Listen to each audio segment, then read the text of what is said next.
నమస్తే, welcome to Aadyam media. నేను మీ స్వర్ణ. ప్రస్తుతం మనతో పాటు ఉన్నారు టీడీపీ నేత ముప్ప అంకమరావు గారు. నమస్తే అండి అంకమరావు గారు.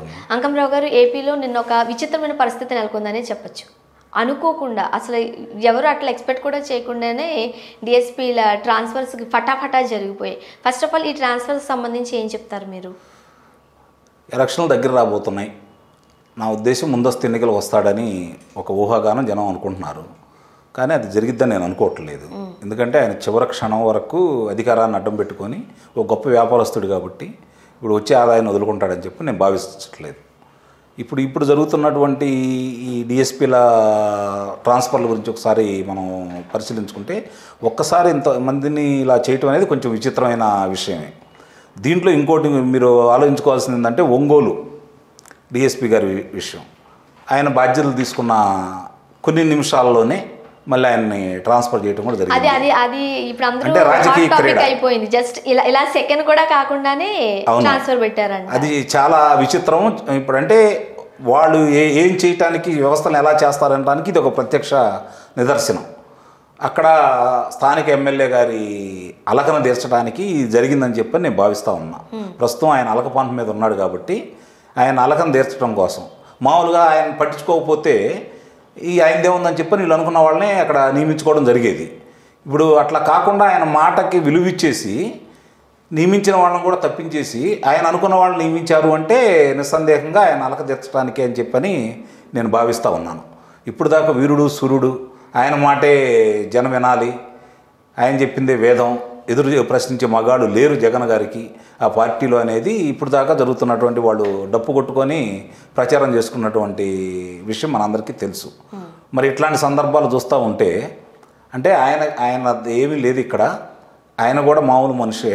యాక్చువల్గా మన దగ్గర ఒక విషయం ఎక్కువగా మాట్లాడుకుంటూ ఉంటారండి. అంటే జనరల్గా మనం మాట్లాడుకున్నట్లయితే ఈ ఐఏఎస్, ఐపీఎస్, డిఎస్పీ ఈ కేటగిరీలో ఉన్న వాళ్ళందరూ కూడా బాగా చదువుకున్న వాళ్ళు. చాలామంది రాజకీయ నాయకులు డిగ్రీ కూడా పాస్ అవ్వలేని వాళ్ళని కూడా మనం చూసాం. ఉన్నత చదువులు చదువుకున్న వ్యక్తులను పదవుల పేరిట వేధించడము, ఇట్లా చేయడం ఎంతవరకు కరెక్ట్ అని కొంతమంది విస్తుపోతూ ఉంటారు కూడా. అమ్మా, ఇప్పుడు ఆ స్థాయికి వాళ్ళంటే ఉన్నత చదువు చదువుకున్న ఐఆర్ఎస్ కావచ్చు, ఐపీఎస్ కావచ్చు, ఐఏఎస్ చదువు వాళ్ళు కావచ్చు, భారతదేశంలో అత్యుత్తమైనటువంటి చదువులు కదా అవి. వాళ్ళకంటూ ఒక విలువలంటూ ఉన్నాయి. ఆ స్థాయికి వచ్చినప్పుడు మంచి చదువులు, మరి క్రమశిక్షణ కలిగిన వాళ్ళే ఆ స్థాయికి వస్తారు. ఎంతో కొన్ని లక్షల మందిలో కొన్ని వందల మందే సెలెక్ట్ అవుతూ ఉంటారు. అలాంటి వాళ్ళు ముందుగా వాళ్ళకు వచ్చినప్పుడే రాజకీయంగాను భౌగోళికంగా భారతదేశం యొక్క వివరాలు క్షుణ్ణంగా తెలుసుకొని, వాళ్ళు దాంట్లో కూడా అది ఒక పాఠ్యగ్రంథం కూడా ఉంటుంది కాబట్టి వాళ్ళకి అవన్నీ పాస్ అయ్యి వాళ్ళు ఈ ఐఆర్ఎస్, ఐపీఎస్, ఐఏఎస్లు అవుతూ ఉంటారు. వీళ్ళు వచ్చినప్పుడు మంచి చేయాలని, వాళ్ళకు కూడా ఉత్సాహంగా ఈ దేశానికి ఏదో చేయాలి, ప్రజలకు ఏదో చేయాలి అని తలంపుతోటి వాళ్ళు వస్తారు. బాధ్యతలు తీసుకున్న తర్వాత కానీ ఈ వ్యవస్థ, రాజకీయ వ్యవస్థ ఎంత కుళ్ళిపోయింది, ఏం జరుగుతుందనేది వాళ్ళకి అవగతం అవుతూ ఉంటుంది. ఇందుట్లో కూడా కొంతమంది ఒక 10% వరకు ఇంకా ఆనెస్ట్గానే ఉంటున్నారు. వాళ్ళకి ట్రాన్స్ఫర్లు జరుగుతూనే ఉన్నాయి. ఇటు నుంచి అటు పంపిస్తున్నారు, అటు నుంచి పంపిస్తున్నారు, వాళ్ళు ఇష్టం వచ్చేట్టు చేసుకుంటూ ఉన్నారు. నాకు ఎప్పటి నుంచి కూడా ఒక సందేహం ఉంది. ఒక ఎమ్మెల్యే 5 సంవత్సరాలు అవినీతి చేసినా, అక్రమాలు చేసినా, హత్యలు చేసినా కూడా ఆయనకి పదవీ కాలం అయిపోయేంత వరకు ఆయన అట్టానే అట్టి పెడుతున్నారు. ఏదో కొంతమందికి ఎవరికో కోర్టులో వాళ్ళకి తీర్పులు వస్తే తప్ప వాళ్ళు పదవులు అలానే ఉంటున్నారు. అసలు ఒక ఐఏఎస్ ఆఫీసర్ని, ఒక ఐపీఎస్ ఆఫీసర్ని, ఒక ఐఆర్ఎస్ ఆఫీసర్ని వచ్చిన వారం రోజుల్లో, 10 రోజుల్లో ఎందుకు ట్రాన్స్ఫర్ చేస్తున్నారు? అసలు ఏ ప్రాతిపదికన వాళ్ళని అక్కడ నియమిస్తున్నారు, ఎందుకు తీసేస్తున్నారు అనేది కూడా ఇప్పుడు నాకు అర్థం కావట్లేదు. అసలు దానికి వాళ్ళకంటూ కొన్ని నియమ నిబంధనలు ఉన్నాయి, అవన్నీ పక్కకు చూసేస్తున్నారు. సార్, ఎప్పుడైతే ఇవి అమలు కావడం లేదో అసలు అలాంటివి ఏమైనా రూల్స్ అండ్ రెగ్యులేషన్స్ ఉన్నాయా లేవా అనేది సామాన్యులకి ఒక క్వశ్చన్ మార్క్గా అవుతుంది, రైట్? నిజమే. దానికి ఇప్పుడు అవి చేయాల్సింది ఎవరు? ఈ ఆఫీసర్లే. మరి వాళ్ళే ఎందుకు బెండ్ అవుతున్నారు? 10 మంది ఆఫీసర్లు గట్టిగా నిలబడి అడ్డం తిరిగితే మిగిలిన వాళ్ళు వాళ్ళ స్ఫూర్తిగా తీసుకుంటారు కదా, కానీ తీసుకోవట్లేదు, వీళ్ళు నిలబట్టలేదు. ఎందుకు? కొంతమంది పదవులకి, ప్రమోషన్లకి కావచ్చు, కొంతమంది ధనానికి కావచ్చు, కొంతమందికి కుల ప్రాంత అభిమానాలు కావచ్చు, జరుగుతూ ఉన్నాయి. కానీ ఎక్కువగా ఇప్పుడు చూసుకుంటా ఉంటే ఇది 1994 నుంచి మొదలు పెట్టుకుంటే మనం అంటే 1983 అన్న ఎన్టీ రామారావు గారు వచ్చిన తర్వాత ఆ రోజు ఉద్యోగస్తులకు ఎంత విలువ ఉంది, అలాగే 94 నుంచి 2004 వరకు ఉద్యోగస్తులకు ఎంత విలువ ఉంది, ఈ ఐఏఎస్ ఈ ఆఫీసర్లకు అందరికీ ఎంత విలువ ఉంది, తర్వాత 2014 నుంచి 2019 వరకు, అంటే ఈ 4 పర్యాయాలు తెలుగుదేశం ప్రభుత్వం హయాంలో వీళ్ళు ఎంత స్వేచ్ఛగా ఉన్నారు, ఎంత బాగా చేశారు. చిన్న చిన్నవి ఉండొచ్చు, కొన్ని ఒత్తిళ్ళు ఉంటే ఉండొచ్చు, కానీ వాళ్ళకి విలువ ఇచ్చేసి వాళ్ళ అభిప్రాయాలను గౌరవించేసి అవి కూడా పరిగణలో తీసుకొని ఎంతమంది ఎట్లా ఇంప్లిమెంట్ చేశారని ప్రజలందరికీ తెలుసు.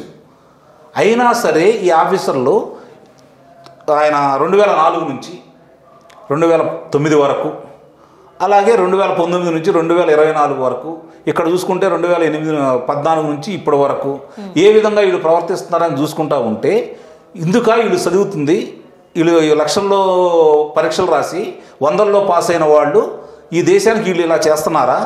దీనివల్ల ఈ దేశానికి ఎంత అరెస్టం జరుగుతూ ఉంది.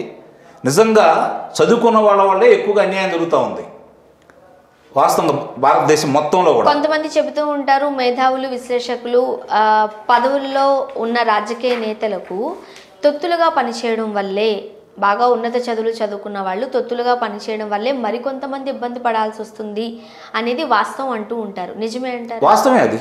అందువల్లే కదా జరుగుతుంది. ఇప్పుడు కళ్ళ ముందు అన్యాయం జరుగుతుందని క్షుణ్ణంగా తెలుసు. అది ప్రత్యక్షంగా కనపడుతుంది, పరోక్షంగానూ కనపడుతుంది. దానికంటే ప్రత్యక్షంగా ఎక్కువ కనపడతా ఉన్నాయి. కనపడ్డ వాటిని వీళ్ళు ఎక్కడ పరిష్కారం చేస్తూ ఉన్నారు, దాని నివేదికలు ఎలా తయారు చేస్తూ ఉన్నారు. ఇప్పుడు అచ్చెన్నాయుడు గారిని తీసుకున్నారు, ఏదో అభియోగం మోపారు. ఆయనకి ఆపరేషన్ చేసుకొని ఇబ్బందులు ఉన్నాడు కూడా తీసుకోవడం జరిగింది. 14 రోజులు రిమాండ్లో వాళ్ళు రిమాండ్ విధించారు. తర్వాత కొన్ని రోజులు కూడా అట్టుపెట్టారు. చివరికి దాంట్లో ఏమీ లేదని చెప్పి వాళ్ళ నివేదికలోనే వచ్చేసింది. అంటే ఎందుకు ఈ తప్పు నివేదికలు ఎవరి ప్రమేయంతో వాళ్ళు ఇచ్చారు, ఎవరి ప్రమేయంతో చేస్తారు. అట్లా మిగిలిన చాలామందిని చేయడం జరిగింది. కొల్లు రవీంద్ర గారు కావచ్చు, బీసీ నాయకులందరినీ ఆ విధంగా వాళ్ళు అభియోగాలు మోపటం, అరెస్ట్ చేయటం. దానికి మరి కోర్టులు కూడా, ఎందుకంటే వీళ్ళు చెప్పిన అభియోగాల ద్వారానే కదా కోర్టు ఇచ్చే తీర్పు, అలా ఇస్తున్నారు. దీనివల్ల జనంలో ఒక రకమైనటువంటి ద్వేషభావం కూడా పెరుగుతూ ఉంది.